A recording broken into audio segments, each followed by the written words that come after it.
आज आपण आपल्या टेरेस गार्डनची व्हिजिट करणार आहोत।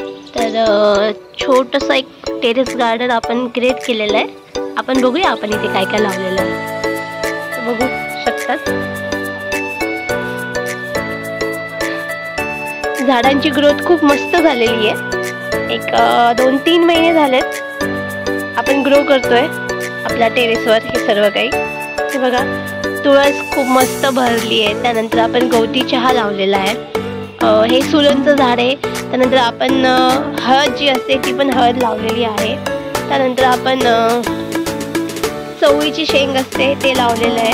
त्याच्यानंतर पापडी वाल किंवा घेवडा वाल त्याचे पण वेल आपण लावलेले आहेत। त्याच्यानंतर बघा मस्त वांग्याची रोप पण आपली छान झालेली आहे। आणि याला आपण तांदूळक्याची भाजी बोलतो किंवा काही ठिकाणी त्याला माठाची भाजी बोलतात। ती पण खूप मस्त झालेली आहे।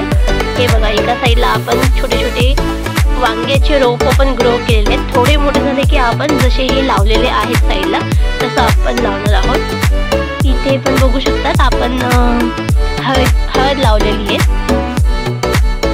त्यानंतर आपण झेंडूची झाडं लावलेली आहेत। मिरचीची रोपं पण आहेत आपल्याकडे। आणि हा दुधी भोपळ्याचा वेल आहे। हा दोडक्याचा वेल आहे। हे बघा त्याला अजून खूप छोटंसं झाड आहे रोप आपला वेल, पण तरी पण त्याला फुलं आलेली आहेत म्हणजे लवकरच त्याला फळही लागतील। चवळीची झाडं याच्यातच आपण आळूचे पानंही लावलेले आहेत। ॲक्च्युली जागा कमी असल्यामुळे आपण एकाच ठिकाणी वेगवेगळ्या प्रकारचे फळभाज्या आपण लावलेले आहेत।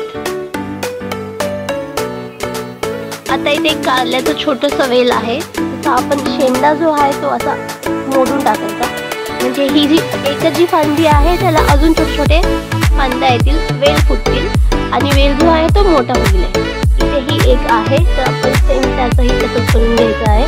जो शेंडा जो असतो तो तोडला ह्याच एका शेंड्याला अजून जास्त शेंडे फुटतात म्हणजे तेवढेच वेल जे आहेत ते एका वेलापासून बनले जातात।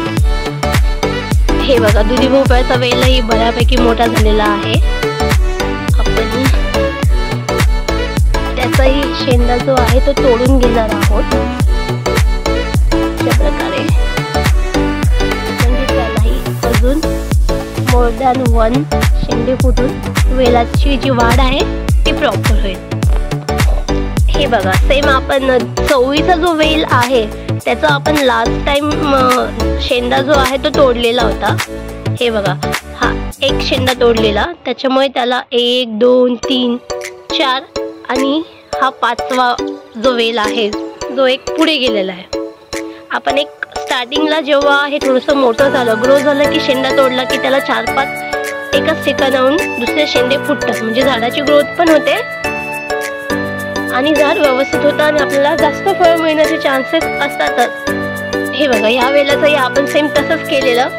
तर यालाही एकाच झाडाला बघा 1 2 3 आणि हा 4था वेल जो आहे तो फुटलेला आहे। हे बघा आता बऱ्यापैकी जी वरती जी वेल गेलेले आहेत ते आपण असं भिंतीवर त्यांना सपोर्ट देऊन त्यांना वाढवायचं आहे।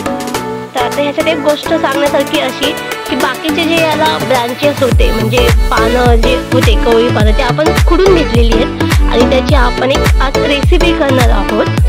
ती तुम्हाला पुढे आपण दाखवू की आपण ती कशी बनवणार आहोत। या ठिकाणाची सर्व आपण कवळी पानं जी होती चवळीच्या झाडांची वेलाची ती आपण खुडून घेतलेली आहे। आता पुढे आपण बघूया त्याची रेसिपी आपल्याला बनवायची आहे।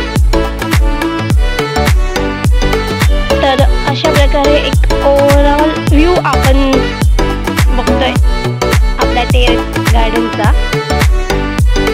चला आता आपण मस्तपैकी यांना पाणी टाकूया, झाडांना थोडंसं खत टाकूया आणि आपली पुढची जी रेसिपी आहे ती बनवूया।